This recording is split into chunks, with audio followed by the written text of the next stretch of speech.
नमस्कार, सत्य से लबरेज में आपका स्वागत है। मैं हूं प्रदीप शाह। अभी मैं खड़ा हूं फारबिसगंज जंक्शन स्टेशन पर। आज जीएम मालीगांव पूर्वोत्तर सीमांत रेलवे के उनका दौरा हुआ है और इस रेलखंड पर तकरीबन 6 माह के बाद उनका दौरा हुआ है। लेकिन इस संदर्भ में जो जानकार हैं उन्होंने बताया कि पिछले बार जो सवाल उठाए गए थे, जो ज्ञापन दिए गए थे, उन मांगों पर जो आश्वासन मिला था 6 माह बाद भी सतह पर कुछ दिखाई नहीं पड़ रहा। और फारबिसगंज स्टेशन पर तकरीबन 1 घंटा तक उन्होंने निरीक्षण किया है। इस संदर्भ में मौके पर फारबिसगंज सिविल सोसाइटी की ओर से भी मांग पत्र उनको सौंपा गया।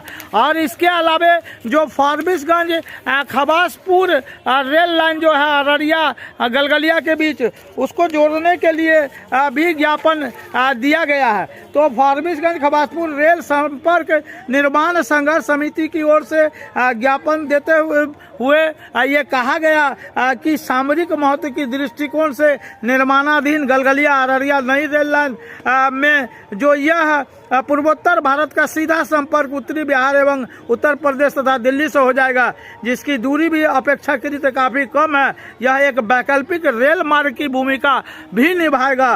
13 किलोमीटर की दूरी है खबासपुर से फारबिसगंज। इस नए रेल संपर्क का निर्माण कर इसे जोड़ा जाए। तो इस तरह की अनेक मांगे हैं। मांगों को लेकर जो बात है सो अलग है, लेकिन जीएम का जो ये दौरा रहा, इस दौरे से पत्रकारों को काफी दूर रखा गया। सबसे खास बात यह है कि पत्रकारों से 1 सेकेंड भी बातचीत उन्होंने नहीं की। जो जीएम के दौरा से पूर्व डीआरएम कटिहार यहाँ आए थे, उस दौरान जो बातें हुई थी उसी के आलोक में आज सभी पत्रकारों ने प्लेटफॉर्म टिकट भी लिया था। लेकिन इसके बावजूद अंशुल गुप्ता जीएम का पत्रकारों से दूरी बनाए रखना समझ से बाहर की बात है। उन्होंने जो निरीक्षण किया उससे जुड़े कुछ रिपोर्ट।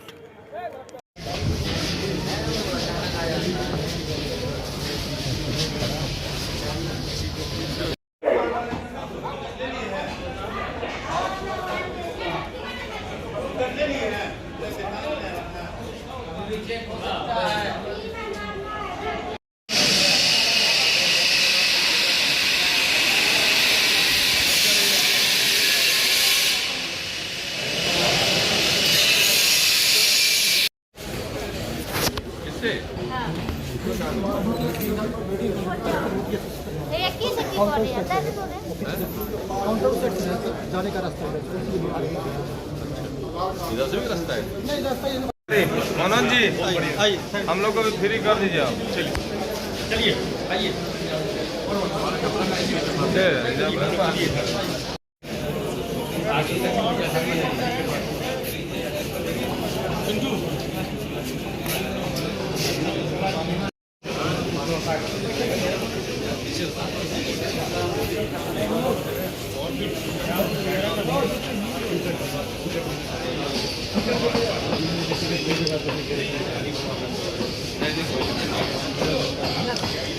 अरे साथ में बैठ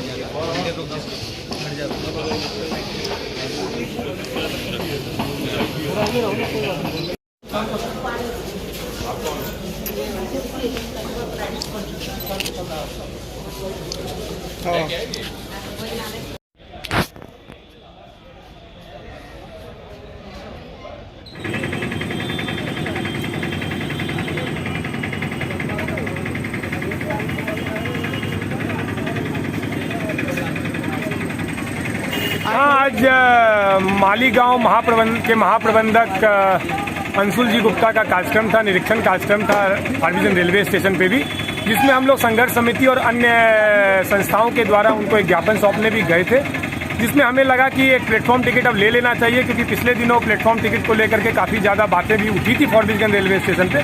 तो हमने प्लेटफॉर्म टिकट लिया बाकायदा पूरे संघर्ष समिति के लोगों के लिए, और फिर हम लोग उनसे लेने के बाद फिर जीएम साहब से मिले। तो हमारा जो खबासपुर से फारबिसगंज लिंक जोड़ने को है, अररिया गलगलिया रेल लाइन को लेकर के है, उसको लेकर के एक मांग पत्र सौंपा गया, जिसमें उन्होंने कहा भी कि हाँ ठीक है, इनमें बातें आई है, हम लोग सर्वे कराकर आगे कार्रवाई करेंगे, कार्रवाई की दिशा में आगे बढ़ेंगे। दूसरा, हम लोगों ने सिविल सोसाइटी की तरफ से अध्यक्ष श्री मांगीलाल जी गोलछा के नेतृत्व में हम लोगों ने उनको ज्ञापन सौंपा, जिसमें फॉरबिसगंज रेलवे स्टेशन के कायापलट के लिए, प्लेटफॉर्म के सेट के निर्माण के लिए, बढ़ोतरी के लिए, और कई ऐसी ट्रेनें हैं जो कटिहार तक आती है, लेकिन उसका संचालन अगर जोगबनी से होता है तो सीमांचल के एरिया के लोगों को भी उसका फायदा मिलेगा। और बाकायदा अररिया जिला में फॉरबिसगंज बहुत महत्वपूर्ण जगह भी है, यहाँ से काफ़ी लोगों का बड़े जगहों पर आना जाना होता भी है। तो हम लोगों की ये मांग भी रही थी कि कुछ ट्रेनों को कटिहार से एक्सटेंशन। क्या उन्होंने कोई आश्वासन दिया? फिलहाल आश्वासन दिया गया कि ठीक है, ज्ञापन हमने देखा है और हम लोग इस पर आगे देख करके कार्रवाई की दिशा में आगे बढ़ेंगे, लेकिन कुछ ऐसी बातें उनके द्वारा नहीं कही गई है अभी कि हाँ ठीक है, इसको देख करके हम लोग बातें कर रहे हैं या कुछ करें। उन्होंने कहा कि आगे देख करके हम लोग इस पर कार्रवाई करेंगे। PM साहब आए थे तो कवायद तो तेज थी ही, और फॉरबिसगंज रेलवे स्टेशन में गहमा गहमी भी काफ़ी लंबी चौड़ी तरीके से थी, और हर तरीके की चीज़ों को छुपाने या फिर अच्छे करने की दिशा में कार्रवाई की जा रही थी। उपाय की बात मैं यही कहना चाहता हूं कि जैसे जिस तरीके से जो दल बल के साथ में जब भी विशेष पदाधिकारी आते हैं तो किसी भी तरीके से फॉरबिसगंज की जो भी नाकामी रहती है या फिर लाइट की व्यवस्था हो, क्योंकि ये दिन का समय था तो लाइट की निरीक्षण नहीं हो पाती है, उनके द्वारा भोजनालय का निरीक्षण किया गया, उनके द्वारा स्टॉल का निरीक्षण किया गया, उनके द्वारा खास करके एक स्वर्गीय ललित नारायण मिश्र जी की स्मृति में जो बाहर में बनाया गया था उसका भी निरीक्षण किया गया। उनके द्वारा कहा गया कि इसको जल्द से जल्द अच्छा किया जाए, बढ़िया किया जाए, सौंदर्यीकरण किया जाए। तो मैं ये भी देखना चाहता था, क्योंकि 6 अप्रैल 2022 को महाप्रबंधक साहब पहले भी आ चुके हैं, उस समय भी उन्होंने दौरा किया था, उस समय भी उन्होंने कहा था कि इन चीज़ों को बढ़िया किया जाए, लेकिन वो आज भी नहीं हो पाया, और 6 अप्रैल से लेकर के आज हमारा 23 नवंबर हो गया। तो मैं ये भी देख रहा था कि क्या। तो आप ये कहना चाहते हैं कि GM मालीगांव 6 माह पूर्व जो आदेश निर्देश और आश्वासन दिया, उस पर कोई कार्रवाई नहीं?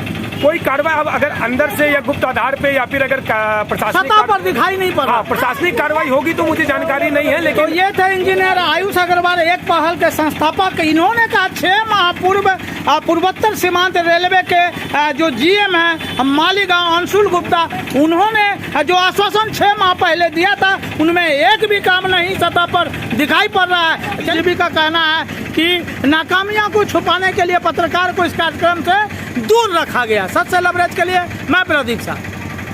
GM मालीगांव अंशुल गुप्ता का जो निर्धारित कार्यक्रम था कटिहार जोगबनी सेक्शन का इंस्पेक्शन, तो जो अधिकारी के द्वारा था उसके मुताबिक 7 बजे सुबह उनको कटिहार में रहना, उसके बाद जो इंस्पेक्शन है वो पूर्णिया का, और पूर्णिया में यार्ड का इंस्पेक्शन, इस तरह का MLA MP के साथ मीटिंग, 11 बजे से 11:15 तक इंस्पेक्शन, और इसी तरह फॉरबिसगंज में 1 घंटे का कार्यक्रम था, 11:30 से 12:30 बजे इंस्पेक्शन था सेक्शन का, स्टेशन का। इसके अलावा ICI NCI का ये, और जोगबनी में लंच, इसके अलावा विराटनगर में सीमा पार नेपाल में जो लाइन बन रही है इसके संदर्भ में बातचीत, और रिप्रेजेंटेटिव और नेपाल के जो ट्रेडर्स हैं उनसे भी बातचीत, और वापसी कटिहार का, इससे बाहर डिनर इनका कोसी ऑफिसर्स क्लब में। और इस मौके पर जो कार्यक्रम है मिनट टू मिनट का कार्यक्रम दिया गया था, लेकिन सबसे बड़ी बात है कि GM मालीगांव अंशुल गुप्ता का जो कार्यक्रम हुआ, खासकर फॉरबिसगंज जैसे महत्वपूर्ण स्टेशन पर, इस स्टेशन पर पत्रकारों से दूरी बनाए रखना ये काफी दुखद है, जबकि फॉरबिसगंज के पत्रकार हमेशा से भारतीय रेलवे हो या सभी विभाग के अधिकारियों के साथ अच्छा कॉपरेशन करते हैं, जनहित में कार्य करते हैं, विकास हित में कार्य करते हैं। ऐसे में अंशुल गुप्ता का इस तरह का व्यवहार के पीछे कहीं ना कहीं स्थानीय रेलवे प्रशासन का हाथ जरूर है, और बुद्धिजीवियों में चर्चा है कि जब इस तरह के कार्यक्रम होते हैं, इसमें अगर लोकतंत्र के चौथे स्तंभ को नहीं रखा जाएगा तो क्या अच्छाई है, क्या बुराई है, क्या कमी है, क्या किया जाना चाहिए, इसकी जानकारी बड़ी अधिकारियों तक कैसे पहुंचेगी। सत्य से लबरेज के लिए मैं प्रदीप शाह। पूरे मामले में GM मालीगांव को एक बार फिर से देखना होगा कि आखिर लोकतंत्र के चौथे स्तंभ की उपेक्षा क्यों।